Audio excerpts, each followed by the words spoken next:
고난주간 특별 새벽기도에 나오신 우리 모든 교우들을 축복합니다. 하나님께서 이 시간 우리와 함께 하시고 우리 한 사람 한 사람에게 하나님께서 꼭 필요한 우리에게 주시기를 원하시는 구체적인 은혜를 부어주시기를 간절히 원합니다. 예수님께서는 늘 우리의 삶이 주님을 따르는 삶이 되기를 원하십니다.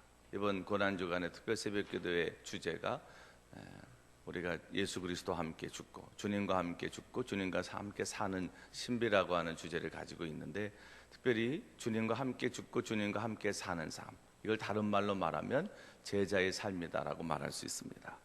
제자는 누구냐면 예수님만 따르는 사람이 제자입니다. 많은 그리스도인들이 있습니다. 그런데 그 그리스도인들이 어떤 사람은 제자인 사람도 있고 또 어떤 사람은 그냥 그리스도를 주변에서 이렇게 군중들처럼 따르는 무리일 수도 있습니다. 여러분, 제자와 무리는 분명히 차이가 있습니다. 제자는 누구냐? 예수님을 위해서 내가 무엇을 희생할 것인가를 생각하는 것이 제자입니다. 예수님을 따르는 길에는 우리 자신을 부인하고 자기 십자가를 져야 되는 자기 희생의 길이 반드시 거기에 포함되어 있습니다. 그래서 제자는 내가 주님을 위해서 어떻게 희생할 것인가, 내가 주님을 위해서 무엇을 할 것인가를 결단하면서 따르는 사람들이 제자들입니다. 무리는 어떤 사람들이냐? 내가 예수님을 통해서 무엇을 얻을 수 있을까, 이것을 생각하면서 자기의 이익을 계산하면서 따르는 사람이 무리들입니다. 여러분, 우리가 신앙생활을 하면서도 내가 주님을 위해서 무엇을 희생할 것인가를 생각하는 사람이 있고, 또 어떤 사람들은 내가 주님을 위해서 무엇을, 어떤 이익을 얻을 수 있을까를 생각하는 사람이 있다는 거예요. 그런데 주님을 통해서 내가 무엇을 얻을 것인가 라고 생각하는 사람은 결코 제자의 삶을 산다고 말하기는 어렵습니다. 그런 사람들은 그냥 무리일 뿐입니다. 예수님께서 예루살렘에 입성하실 때 종려주일에 그렇게 수많은 인파들이 예수님을 환영한 것은 그들은 제자들이 아니었습니다. 그들은 그냥 무리, 군중일 뿐이었습니다.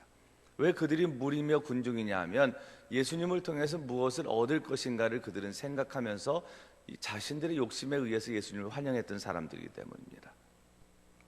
그런데 그들은 자신들의 이익이 없자 예수님을 비난하고 십자가에 못 박으라고 아우성을 치는 사람들로 변화된 것을, 그렇게 바뀐 것을 보게 됩니다. 오늘 우리의 삶도 제자의 삶이 안 되면 우리도 언젠가는 내 뜻대로 해주시지 않은 예수님께 서운할 수 있고, 또 그것 때문에 예수님을 다시 십자가에 못 박는 폭도로 바뀔 수도 있다고 하는 겁니다. 그래서 신앙생활은 늘 내가 무엇을 희생할 것인가, 주님을 위해서 내가 무엇을 할 것인가를 생각하는 삶이지, 내가 주님을 위해서 통해서 무엇을 얻을까를 생각하는 삶이 아니라고 하는 사실을 꼭 기억하시기를 바랍니다. 예수님께서는 누가복음 14장에 이런 말씀을 하셨습니다. 나를 따르려면 부모, 처자, 형제, 자매, 또 자기 목숨까지도 버려야지만 한다, 이렇게 말씀했습니다. 여러분, 이것은 그 무엇을 의미합니까? 예수님을 따르려면 자기 희생이 있어야 된다고 하는 겁니다. 왜 이런 자기 희생을 강조하면서 이렇게 엄청난 말씀을 하셨을까요? 어떻게 자기 부모, 형제를 다 버리고 주님을 따를 수 있습니까? 이것을 우리가 잘못 오해하면 교회는, 예수님을 따르는 삶은 관계의 단절, 모든 가족들과 관계를 다 끊고 따라야 되는 이거 어처구니 없는 길이구나라고 오해할 수도 있습니다. 그런데 이것은 사실 그런 말씀은 아닙니다. 이것은 곧 무엇을 의미하냐 하면, 예수님을 따르려면 당시에 이 이스라엘 사회를 보면 철저하게 혈연 중심이었고 그들은 철저하게 공동체적인 삶을 살았습니다. 그래서 예수님을 따르는 삶을 살려면 일단은 그런 것들로부터 벗어나려고 하는 그런 결단이 없으면 그건 불가능한 일이었습니다. 그렇기 때문에 예수님께서는 그런 말씀을 하셨습니다. 이건 곧 무슨 얘기냐 하면, 예수님을 따르려면 예수님보다 더 사랑하는 것은 없어야 된다고 하는 거예요. 여러분, 우상이라고 하는 것은 뭡니까? 예수님과 우리 사이에, 예수님께 나가는 길을 방해하는 어떤 것들이 다 우상입니다. 내가 예수님보다 더 사랑하는 것들이 우상이에요. 그런데 사실은 예수님보다 더 사랑하는 것도 우상이지만요, 이 예수님을 따르는 길에 있어서 예수님만큼 사랑하는 어떤 것들도 우상이 될 수도 있고, 또 예수님께 나가는 길을 방해하는 그 모든 것들은 다 우리의 삶의 우상이라고도 말할 수 있습니다. 그런데 그런 것들이 있으면 예수님께 나가는 길에 엄청난 방해를 받을 수 있다고 하는 겁니다. 그래서 결국은 이런 모든 것들로부터 자유함을 얻을 때만 진정한 제자의 삶이 가능한 것을 예수님을 말씀합니다. 오늘 제자는 희생을 계산하는 사람이라고 말씀드렸기 때문에 그 희생을 계산하고 희생을 생각하면서 예수님을 따르려면 반드시 우리는 뭔가 예수님을 따르는 일에 손해를 보는 것들이 있어야 됩니다. 그리고 그런 것들이 있을 때 진정한 제자의 삶이 가능하다고 하는 겁니다. 오늘 이 땅에 수많은 그리스도인들이 있는데 참된 그리스도인인가를 우리는 우리 스스로에게 질문해야 됩니다. 교회 안에 많은 무리들은 있지만 제자들은 많지 않습니다. 끝없는 결단과 훈련을 통해서 한 사람의 믿음직스러운 제자가 양육될 수 있습니다. 그래서 우리는 늘 그런 제자의 삶에 대한 결단을 할 필요가 있는데, 오늘 특별히 본문의 말씀은 예수님의 수제자인 베드로가 주는 그리스도시요 살아계신 하나님의 아들입니다라고 하는 이 엄청나고 기가 막힌 신앙 고백을 함을 통해서 예수님께서 그를 칭찬하신 장면이 나옵니다. 이걸 네가 어떻게 알았느냐? 내 믿음 위에 하나님 교회를 세우겠다라고 칭찬을 하셨습니다. 그런데 그 말씀을 듣고 난 이후에 이제 그 다음에 예수님께서는 그때 비로소 당신의 십자가와 또 부활에 관한 말씀을 하십니다. 오늘 16장 21절 말씀에 보면 이때로부터 예수 그리스도께서 자기가 예루살렘에 올라가 장로들과 대제사장들과 서기관들에게 많은 고난을 받고 죽임을 당하고 제3일에 살아나야 할 것을 제자들에게 비로소 나타내신, 이렇게 성경은 말씀합니다. 베드로의 그 신앙 고백을 듣고 예수님은 이제 예수님께서 가시는 그 십자가의 길에 관한 말씀을 하신 겁니다.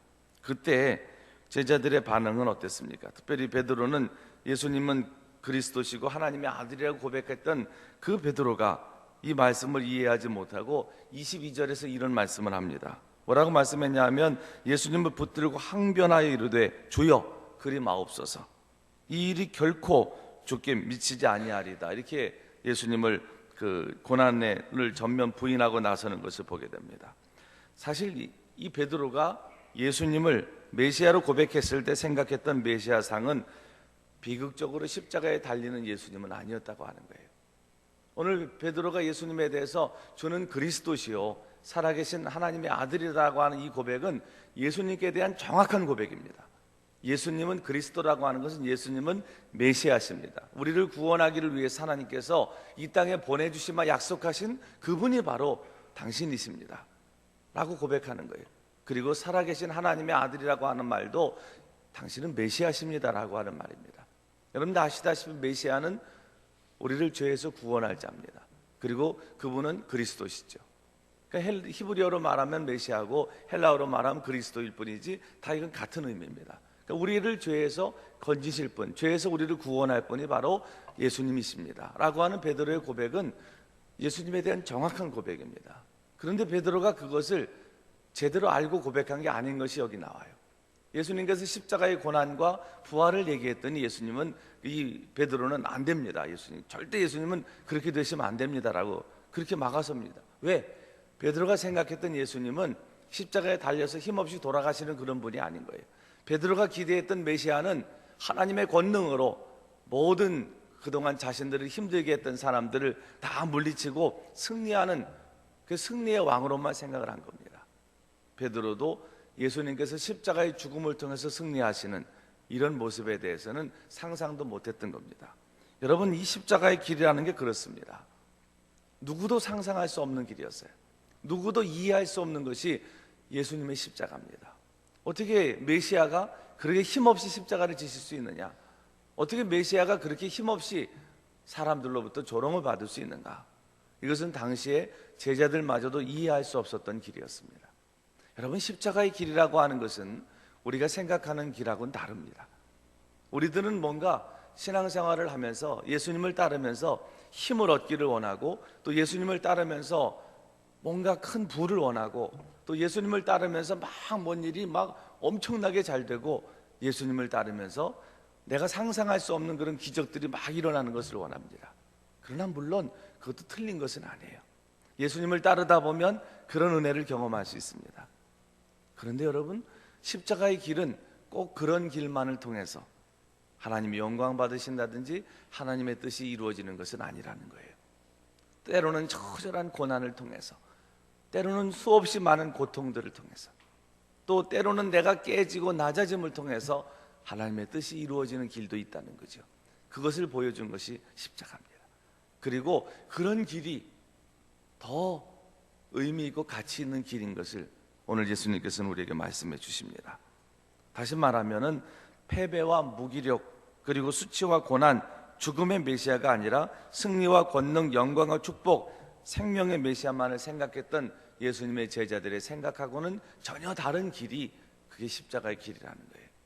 오늘 우리도 때로는 예수님을 따르는 길을 오해하면서 주님을 따를 때가 있습니다. 내가 교회를 다니면서 예수님을 믿으면서 뭘 얻을 수 있는가, 자꾸 이익을 계산하면서 교회를 나오는 분들도 있습니다. 그런데 여러분, 그것은 이미 그 출발점 자체가 잘못됐습니다. 우리가 주님을 따르는 것은 내가 얼만큼을, 주님을 위해서 무엇을 희생할 것인가, 내가 주님을 위해서 무엇을 할 것인가를 생각하는 것이 십자가의 길이라는 거예요. 그것을 결단하고 따르다 보면 거기에 이제 하나님이 주시는 은혜와 하나님이 주시는 영광과 하나님의 축복이 따르는 것이지, 처음부터 계산 먼저 하고 주님을 따르는 것은 그 출발점 자체가 잘못됐고, 그러다 보면 실망할 수 있다는 거예요. 여러분은 신앙생활을 하시면서 정말 실망하신 적은 없으십니까? 내가 이런 줄 알고 내가 교회 다니는 것이, 예수님을 따르는 것이 이런 건 줄 알았으면 나 이거 안 했을 것 같아. 여러분들은 혹시 그런 생각 가져보진 않으셨습니까? 또 어떤 때는 내가 예수님을 따르는데 어떻게 이런 어려움이 내게 생길 수가 있어? 내가 예수님을 따르는데 어떻게 내게 이런 일들을 일어나게 하실 수가 있어? 라고 생각하면서 혹시라도 하나님을 향해서 불평했던 적은 없으십니까? 사실은 우리가 신앙생활 하면서 어떻게 내게 이렇게 하실 수가 있느냐라고 하는 그런 질문을 할 때가 종종 있습니다. 이것은 하나님의 뜻이 이해가 되지 않기 때문이기도 하고, 우리가 기대했던 것하고는 다르기 때문입니다. 그런데 사실은 우리가 어떻게 하나님 내게 이렇게 하실 수 있습니까? 라고 질문하기에 앞서 신앙적인 질문은, 하나님 왜 내게 이런 고난을, 왜 내게 이런 어려움을 주셨습니까? 라고 질문하는 겁니다. 그러면 신앙적인 그런 질문에 대한 답을 하나님 주십니다. 어떻게 라고 따지면은 아무것도 답을 얻을 수가 없어요. 어떻게 이렇게 하실 수 있습니까? 어떻게 내게 이렇게 하면은 자꾸 마음속에 서운함만 생기고 하나님을 향한 불평만 생깁니다. 그런데 질문을 바꿔서, 하나님 왜 내게 이렇게 하셨습니까? 하나님 그 이유가 무엇입니까? 라고 물으면 하나님이 대답해 주십니다. 그리고 항상 그 결론은 내가 너를 사랑하기 때문에 이렇게 한다 라고 말씀하십니다. 그리고 그것을 듣고 진심으로, 아 그렇구나, 이것도 하나님의 사랑이구나, 나는 고통으로만 생각했는데, 나는 이것이 아픔으로만 생각했는데, 아 이것이 하나님의 사랑이구나 라고 깨닫는 것, 그것이 신앙의 삶입니다. 여러분, 때로는 정말 이해가 안 되는 일들을 경험할 수도 있어요. 도저히 내가 아무리 신앙적으로 내 신앙을 가지고 해석을 하고 또 이 상황을 받아들이려고 해도 도저히 안 되는 그런 일들도 있습니다. 그런데 그럴 때 진짜 신앙이 필요한 거죠. 그럴 때가 정말 마음을 열고 하나님 앞에, 하나님 왜 이렇게 하십니까? 그 이유는 무엇입니까? 라고 진지하게 하나님 앞에 자신의 마음을 열고 하나님을 바라볼 때입니다. 그러면 항상 말씀하십니다. 내가 너를 사랑하기 때문에 이런 과정을 내게 둔다. 그리고 그 음성만 들으면 얼마든지 우리는 그 모든 과정들을 이겨나갈 수가 있습니다. 오늘 베드로도 그렇고 다른 제자들도 마찬가지예요. 이들이 제자라고 그랬지만 사실은 그들은 예수님께서 가시는 이 십자가 길을 도저히 이해할 수가 없었습니다. 많은 사람들은 지금도 오해합니다. 교회를 나가면, 예수님을 믿으면 뭔가 힘을 얻게 될 것이라고, 예수님을 믿으면 뭔가 막 우리가 권세를 누리게 될 것이라고. 물론 다 이게 틀린 말들은 아니에요. 우리는 또 열심히 그런 복음성가를 부르면서 신앙이 자라지 않았습니까? 예수 이름으로 마귀도 물러가고 예수님 권세를 외쳤고 막 그러면서 우리의 믿음이 막 성장을 하는 그런 부흥의 시기를 살았던 사람들이에요. 그렇기 때문에 우리 마음속에는 더 은연중에 정말 그냥 힘차게 주님을 찬송하고 막 그러면 예수님의 권세가 내 권세가 되고 예수님의 이름으로 마귀도 쫓겨가고 막 이런 놀라운 기적의 역사들을 경험을 했고, 또 그것이 여전히 우리 삶에 일어날 것을 확신하면서 믿음이 자랐던 그런 부흥의 시대를 우리는 살았습니다. 그런데 여러분, 그것만이 믿음의 길이 아니라는 거예요. 그것만이 신앙의 길이 아니라는 겁니다. 정작 이 십자가의 길을 외면한다면 예수님의 권세가 내 권세가 되지 않습니다. 정작 십자가의 길을 외면한다면 예수님의 이름으로 마귀가 쫓겨나가는 그런 기적도 경험할 수 없습니다. 정작 십자가의 길을 우리가 따르고 인정하지 않는다면 그 어떤 영광도 우리는 누릴 수가 없다는 거예요. 그런데 우리는 십자가의 길을 어느 날부터인가 외면하고 이것만 크게 생각한 겁니다. 그저 예수님 권세, 내 권세가 되고 그 영광이 내 영광이 되고 그저 예수님의 이름을 부르면 마귀가 막 쫓겨가고 아무런 내 삶에 어떤 고난도 있지 않은 이 삶, 오히려 베드로가 예수님을 막아섰던 그런 역할을 오늘 우리도 하고 있지 않은지를 한번 돌아보시기 바랍니다. 신앙의 삶은 살면 살수록 어렵습니다. 모든 게 그런 것 같아요. 그냥 잘 몰랐을 때는 가볍게 생각하고 따르지만 알면 알수록 신앙의 길도 어려운 길이에요. 삶도 그렇지 않습니까? 삶도 살면 살수록 쉬워져야 되는데 경험이 쌓이고 연륜이 쌓이면 인생살이가 좀 쉬워져야 되는데 이게 쉬워지질 않습니다. 더 힘들어지고 더 생각할 게 많아지고 이 삶이 깊어진다고 하는 것은요 더 힘든 것 같아요. 신앙의 삶도 마찬가지예요. 신앙의 연조가 오래될수록 신앙이 깊어질수록 이게 쉬운 것처럼 느껴지지만 사실은 더 어렵습니다. 왜냐하면 철저하게 나를 죽이는 일들이 계속돼야 되기 때문에요. 내가 계속 살아나면 이 신앙의 삶이 다른 것은 가능해요. 여기서 뭐 마귀가 쫓겨나고 이런 예수님의 권세 이런 쪽으로는 가능할지 모르지만 십자가의 길을 가지 않으면 나중에 이쪽은 다 약화될 수밖에 없다는 거예요. 그래서 내가 철저히 죽고 주님을 따르고 내 안에 예수 그리스도 사는 그런 십자가의 길을 가야지만 이쪽에 이 예수님의 권세나 이런 것들이 다 여러분들의 삶에 정말 은혜로서 내게 다 주어진다는 사실을 결코 잊어서는 안 됩니다.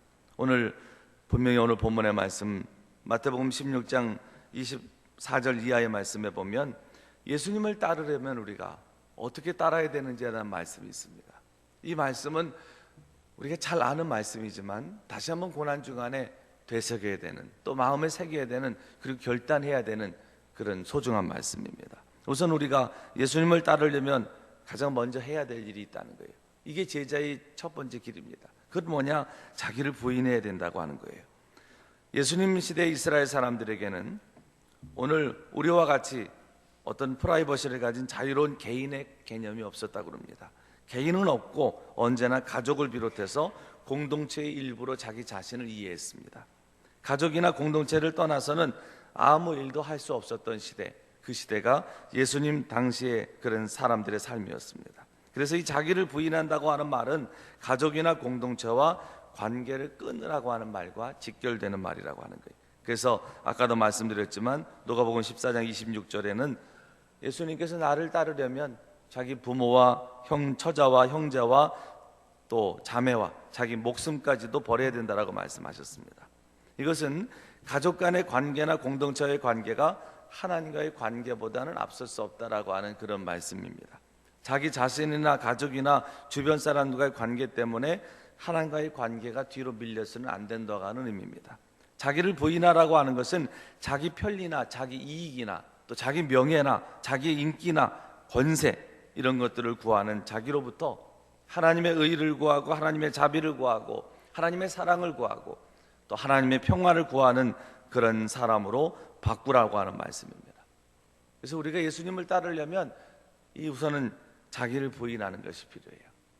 내가 원하는 것이 아닌 주님이 원하는 삶을 살도록 철저하게 자기 자신이 죽어지는 것, 이것이 예수님을 따르는 제자의 첫 번째 길입니다. 여러분 안에 있는 정말 펄펄 살아서 날뛰는 나 자신이 죽지 않으면 주님을 따를 수가 없습니다. 자기 부인이 필요합니다.